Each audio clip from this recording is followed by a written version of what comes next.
I'm Rizalyn Galvan from BS Crim to Charlie. So today, I am going to discuss about the parts and functions of the DSLR camera. DSLR cameras are the most famous cameras all over the world, and they stay among the first choices by both beginners and professionals. They are known as cameras that have a lot of settings and lots of features. And I would like to mention that DSLR stands for Digital Single Lens Reflex. Digital stands for the sensor.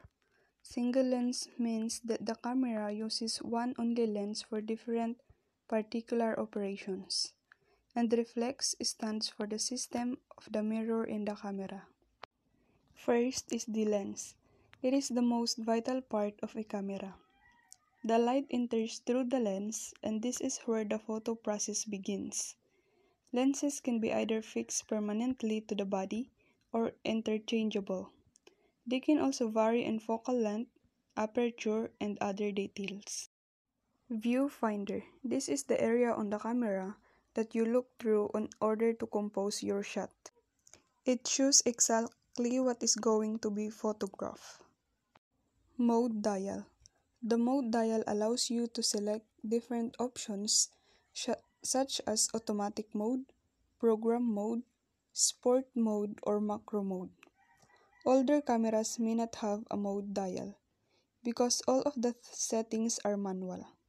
There are also some compact cameras that use a touchscreen for selecting options instead of a dial. Body. It is the main portion of the camera, and bodies can be a number of different shapes and sizes. Tend to be larger bodied and a bit heavier. Shutter release. The button on the camera that is used to snap the picture. It opens and closes the shutter, allowing the necessary light and information to enter the camera. The amount of time the shutter stays open depends on what you have your shutter speed set to. The length of time of the shutter is left open or exposed is determined by the shutter speed. Aperture. It affects the image's exposure by changing the diameter of the lens opening, which controls the amount of light reaching the image sensor. Image sensor. It converts the optical image to an electronic signal, which is then sent to your memory card. LCD screen. It is found on the back of the body and can vary in size.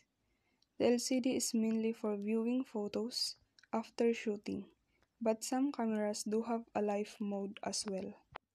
Flash. It can sometimes be useful to provide a bit of extra light during dim or low light situations.